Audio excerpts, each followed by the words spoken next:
Assalamualaikum warahmatullahi wabarakatuh. Nama saya Adam Haziman Haziq bin Badri Syam.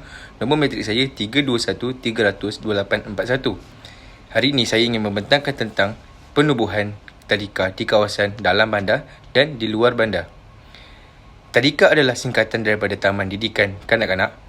Tadika juga boleh didefinisikan sebagai mana-mana premis yang menerima lebih dari 4 orang kanak-kanak bertujuan mendidik. Tadika di Malaysia juga dibina bagi tujuan menjana pendapatan dalam bidang pendidikan. Tadika dibina di kawasan tertentu yang mempunyai masyarakat dan penempatan sama ada di dalam bandar ataupun di luar bandar. Seterusnya, persekitaran bagi tadika di luar bandar dengan di dalam bandar adalah sangat berbeza. Hal ini kerana tadika di bandar terletak di kawasan bandar, manakala tadika di luar bandar pula terletak di kawasan kampung ataupun pedalaman. Daripada segi permintaan pula, tadika di dalam bandar lebih tinggi permintaannya berbanding di luar bandar kerana jumlah penduduk yang berbeza. Seterusnya, perbezaan kawasan tadika juga mempengaruhi beberapa kemudahan yang sepatutnya ada. Hal ini kerana tadika di bandar lebih terdedah dengan pelbagai kemudahan seperti teknologi dan sebagainya. Contoh teknologi yang ada adalah jaringan internet ataupun laptop. Seterusnya, jumlah pasaran pelanggan juga tinggi mengikut kawasan tertentu. Hal ini kerana jumlah penduduk minimum kawasan bandar adalah 10,000, manakala di luar bandar pula adalah tidak cecah 10,000 orang penduduk. Seterusnya, saya akan menerangkan tentang perbezaan ataupun perbandingan di antara tadika di luar bandar dan tadika di dalam bandar. Yang pertama, kekurangan kemudahan ICT seperti jaringan internet. Untuk tadika di luar bandar, ia mengalami satu kekangan ataupun kekurangan kemudahan ICT seperti jaringan internet. Manakala tadika di dalam bandar pula tidak mempunyai sebarang kekangan atau kekurangan kemudahan ICT. Yang kedua adalah kesukaran dalam meletakkan guru-guru terlatih dan berpengalaman. Contohnya di kawasan yang pendalaman. Manakala tadika di dalam bandar pula tidak mempunyai sebarang masalah untuk meletakkan guru-guru tersebut di kawasan tersebut. Yang ketiga, purata masyarakat penduduk di luar bandar adalah orang dewasa yang mempunyai umur lingkungan 60-an. Manakala di dalam bandar pula, kebanyakannya keluarga yang baru berkahwin dan mempunyai anak 0 hingga 6 tahun. Seterusnya, saya akan menerangkan tentang kelebihan penubuhan tadika di kawasan bandar. Yang pertama adalah accessibility. Sebagai contoh, tadika di bandar cenderung lebih mudah diakses oleh penduduk bandar kerana kepadatan penduduk yang tinggi dan kepelbagaian infrastruktur pengangkutan awam. Seterusnya, akses kepada aktiviti luar.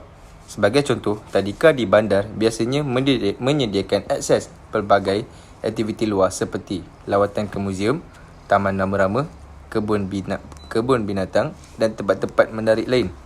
Hal ini kerana ini membantu dalam memperluas pengalaman dan pengetahuan kanak-kanak di bilik darjah. Kelebihan yang seterusnya adalah pengalaman hidup yang pelbagai. Sebagai contoh, hidup di bandar memberikan anak-anak pengalaman hidup yang lebih pelbagai, yang meliputi peluang untuk berinteraksi dengan pelbagai jenis orang, memahami kepelbagaian budaya serta mengalami pelbagai aktiviti dan acara sosial yang mungkin tidak bersedia di kawasan luar bandar. Seterusnya, peluang pilihan pendidikan yang lebih besar. Sebagai contoh, bandar-bandar seringkali mempunyai pelbagai tadika dan pelbagai pendekatan dan kurikulum pendidikan. Ibu bapa juga dapat memilih tadika yang sesuai dengan keperluan pendidikan dan kepribadian anak-anak mereka.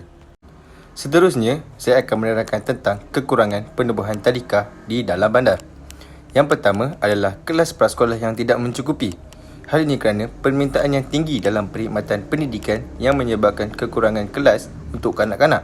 Peningkatan secara drastik wujud tadika di kendali pihak swasta di bandar bukti jelas kekurangan jumlah kemudahan pendidikan di kawasan bandar. Kekurangan yang kedua adalah kos sara hidup yang tinggi.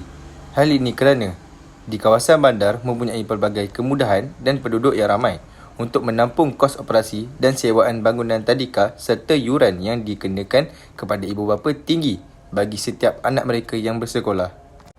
Seterusnya, kesesakan lalu lintas. Hal ini kerana kepadatan penduduk di sebuah kawasan bandar dan sibuk dengan pelbagai industri menyebabkan kesesakan lalu lintas yang mengambil masa yang lama untuk sampai ke destinasi dan melambatkan proses ibu bapa menghantar dan mengambil anak mereka di tadika. Kekurangan yang keempat adalah kanak-kanak kurang terdedah dengan alam semula jadi. Hal ini kerana pembangunan yang pesat di kawasan bandar, pembinaan dari satu tempat ke satu tempat yang lain menjadikan kurangnya sumber kehijauan semula jadi yang terhad dengan keluasan alam. Ini penting untuk kanak-kanak supaya fizikal dan emosi mereka terpelihara. Seterusnya, saya akan menerangkan tentang kelebihan penubuhan tadika di luar bandar. Yang pertama adalah kesedaran dan ketenangan. Hal ini kerana tadika di luar bandar cenderung lebih tenang dan damai berbanding dengan persekitaran bandar yang sibuk. Ini boleh memberikan suasana yang lebih santai untuk pembelajaran kanak-kanak dan membolehkan mereka fokus dengan lebih baik. Kelebihan yang kedua adalah kanak-kanak lebih terdedah ataupun dekat dengan alam semula jadi. Hal ini kerana kelebihan luar bandar adalah kemungkinan untuk memanfaatkan alam semula jadi sebagai sumber pembelajaran.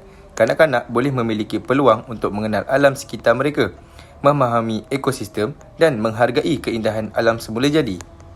Yang ketiga adalah kurangnya gangguan dan tekanan bandar. Hal ini kerana tadika luar bandar mungkin kurang terdedah kepada tekanan dan gangguan yang biasanya berkait dengan kehidupan bandar seperti lalu lintas yang sibuk, bunyi bising dan tekanan hidup yang tinggi. Ini boleh mencipta persekitaran pembelajaran yang lebih kondusif. Kelebihan yang keempat adalah komuniti yang kecil dan berkait rapat. Hal ini kerana desa atau kawasan luar bandar biasanya mempunyai komuniti yang lebih kecil dan berkait rapat. Ini boleh memberikan peluang untuk kolaborasi yang baik dengan tadika, ibu bapa dan komuniti setempat mencipta sokongan tambahan untuk perkembangan kanak-kanak. Seterusnya, saya akan menerangkan tentang kelemahan penubuhan tadika di kawasan luar bandar. Yang pertama adalah jarak di antara rumah kanak-kanak dan tadika adalah sangat jauh. Hal ini kerana kedudukan tadika di luar bandar tidak sama seperti tadika di bandar kerana di luar bandar seperti di kawasan perkampungan tidak mempunyai banyak tadika. Hal ini menyebabkan ibu bapa yang perlu menghantar anak-anak ke tadika yang jaraknya jauh daripada rumah mereka. Kekurangan yang kedua adalah kesukaran guru untuk berkhidmat di tadika kawasan luar bandar. Kedudukan tadika di luar bandar kebanyakannya mempunyai masalah kekurangan guru kerana kedudukan tadika di luar kawasan penempatan guru tersebut. Hal ini menyebabkan peratusan pengambilan guru untuk keluar kawasan sangat sedikit dan terdapat juga beberapa guru yang mempunyai masalah penempatan ketika berada di luar kawasan. Kekurangan yang ketiga adalah kekurangan infrastruktur. Hal ini kerana kedudukan tadika di luar bandar juga susah untuk mendapatkan akses kemudahan seperti talian internet kerana di tadika luar bandar saringan internet sukar untuk diterima kerana lokasi tadika terletak di kawasan pedalaman. Selain itu, keadaan bilik darjah yang tidak selesa dan kondusif kerana kekurangan bahan pembinaan kerana sukar untuk membawa masuk ke kawasan pedalaman.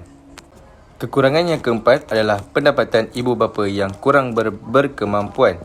Hal ini kerana purata penduduk di luar bandar mempunyai masalah pendapatan yang tetap kerana kesukaran untuk mendapat kerja. Hal ini menyebabkan pendapatan ibu bapa kanak-kanak kurang berkemampuan untuk menghantar kanak-kanak ke sekolah. Oleh itu, purata untuk membuka tadika di luar bandar tidak banyak kerana pendapatan ibu bapa yang tidak mampu untuk membayar yuran pendidikan anak-anak yang ditetapkan oleh pihak tadika. Akhir sekali, saya akan terangkan tentang kesimpulan. Melalui kajian berkaitan perbezaan antara tadika di bandar dan di luar bandar ini, tidak dihiraukan lagi di mana kedua-duanya mampu memberikan hasil pembelajaran yang baik kepada kanak-kanak melalui persekitarannya yang sangat baik di mana ianya sesuai untuk perkembangan kanak-kanak. Dapat dilihat juga pada masa kini di mana permintaan yang tinggi terhadap pembukaan tadika juga sangat tinggi disebabkan kekurangannya tadika di sesuatu tempat, terutamanya di kawasan bandar.